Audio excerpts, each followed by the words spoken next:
66 million साल पहले एक एस्टेरॉयड ने पृथ्वी से डायनासोर का वजूद मिटा दिया था। इसके हमले से पृथ्वी के एटमॉस्फेयर खत्म हो चुके थे और जिंदगी लाखों साल तक नहीं पनपी थी। जब धीरे धीरे इसका एटमॉस्फेयर ठंडा हुआ तब जाकर पृथ्वी पर लाइफ आई और तब से लेकर आज तक हमारी पृथ्वी इंसानों के रहने की जगह है। लेकिन साइंटिस्ट के अनुमान के मुताबिक ये हमेशा से ऐसी नहीं रहेगा। हमारा पृथ्वी 4 बिलियन से 5 बिलियन साल बाद एक ऐसा प्लेनेट बन जाएगा जहां पर इंसानों का रहना भी मुश्किल हो जाएगा। इसलिए दुनिया भर के स्पेस एजेंसी आज इसी उम्मीद में कई मिशन कर रहे हैं कि कोई पृथ्वी जैसा ग्रह मिल जाए ताकि फ्यूचर में अगर पृथ्वी तबाह होने वाली हो तो इंसान को वहां पहले ही ले जा सके और दुनिया से मानव की प्रजाति को खत्म होने से बचाया जा सके। लेकिन ये स्पेस जितना सुलझा लगता है उतना है नहीं। दुनिया भर के साइंटिस्ट अभी जिस तरह से जीवन की तलाश में दूसरे प्लेनेट की खोज कर रहे हैं, क्या इस तरह से ये वाकई में एक एक्सोप्लैनेट ढूंढ पाएंगे जहां पर इंसानों को बसाया जा सके? इसका साफ शब्दों में जवाब है नहीं। साइंटिस्ट कितना भी कोशिश कर ले ये पृथ्वी जैसे प्लेनेट को ढूंढने के लिए इंसान तो दूर की बात है, स्पेसक्राफ्ट भी नहीं भेज सकते। आज के इस वीडियो में हम इसी टॉपिक पर बात करने वाले हैं। इसका सच आपसे छुपाया गया है। हमारे सोलर सिस्टम में 8 प्लेनेट में से हमारी पृथ्वी ही सिर्फ एक प्लेनेट है जहां पर लाइफ मौजूद है, जहां इंसान आराम से रह सकते हैं और इसके अलावा सभी प्लेनेट पर लाइफ पॉसिबल ही नहीं है। एक वक्त में मार्स पर भी शायद जिंदगी हुआ करती थी, लेकिन ये स्पेस के खतरे को झेल नहीं पाया। इसके अलावा हमारे सौरमंडल में कुछ प्लेनेट तो ज्वालामुखी से दहक रहे हैं, तो कहीं खून जमा देने वाली ठंड, तो कुछ जहरीली गैस से भरे हैं। ये प्लैनेट्स इंसान के रहने के लायक नहीं है। इसलिए स्पेस साइंटिस्ट इंसान को बसाने के लिए एक्सोप्लैनेट को ढूंढ रहे हैं। लेकिन यूनिवर्स इतना छोटा नहीं है जितना हम और आप समझ रहे हैं। इसलिए जैसा एक्सोप्लैनेट्स ढूंढने के लिए हमें सबसे पहले मिल्की वे के सभी प्लैनेट्स को छान मारना होगा और अगर हमें इसमें सक्सेस नहीं मिली तो हमारे अंतरिक्ष में ऐसे कई बिलियन मिल्की वे हैं जहां पर एक्सोप्लैनेट होने के चांसेस हैं। इसमें कई सोलर सिस्टम हैं और उसमें भी होंगे कई प्लैनेट्स जो हमारे प्लैनेट्स की तरह स्टार का चक्कर काट रहे होंगे। लेकिन अभी हम सौरमंडल से ही मुश्किल से दूर इंसान की कोई बनाई चीज भेज पाए हैं, तो ऐसे में हम अपनी गैलेक्सी के लाखों करोड़ों सोलर सिस्टम को कैसे खोजेंगे?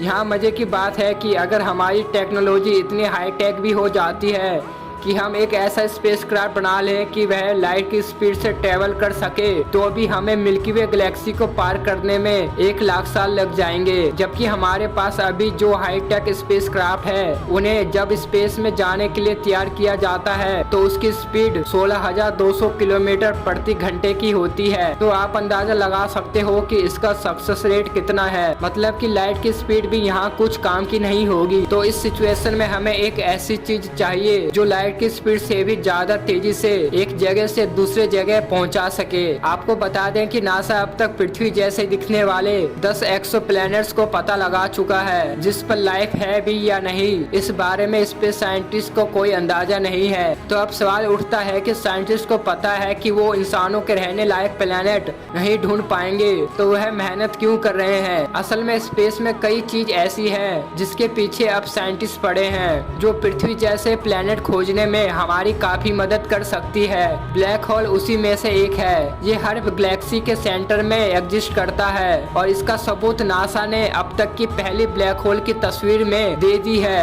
ये फोटो नासा ने 10 अप्रैल 2019 को कैप्चर की थी और साइंटिस्ट को पूरा यकीन है कि ये आगे चलकर दूसरी दुनिया में जाने का रास्ता खोल देगा। दरअसल एक ब्लैक होल गैलेक्सी के सेंटर में होता है जो एक डायमेंशन से दूसरे डायमेंशन से जुड़ा होता है और अगर हम इसका इस्तेमाल करने का तरीका ढूंढ ले तो शायद हम लाखों किलोमीटर की दूरी सेकंडों में कंप्लीट कर ले। लेकिन ये ब्लैक होल बहुत आदमखोर होता है क्योंकि ये अपने सामने आए सभी चीज को अपने अंदर ले लेता है और इसके अंदर कोई चीज अगर चले जाए तो वो कितनी भी कोशिश कर ले उसी रास्ते से बाहर नहीं आ पाएगी क्योंकि इसकी ग्रेविटी इनफिनाइट होती है और इसी वजह से ये लाइट को भी अपने अंदर ले लेता है। साइंटिस्ट का मानना है कि जब ब्लैक होल किसी मैटर को निगलता है तो वो बाहर भी निकालता है, यानी कि कोई भी चीज इसके अंदर जाने पर वो कहीं ना कहीं यूनिवर्स के किसी कोने में बाहर निकलती होगी। इसी तरह वर्म होल भी एक चीज है जिसके मदद से हम एक जगह से दूसरी जगह जा सकते हैं, लेकिन वर्म होल यूनिवर्स में एग्जिस्ट करता है या नहीं ये तो प्रूव नहीं हो पाया है। लेकिन ब्लैक होल की तस्वीर नासा ने 10 अप्रैल 2019 को कैप्चर कर ली है। और अगर फ्यूचर में हम कोई ऐसी टेक्नोलॉजी बना ले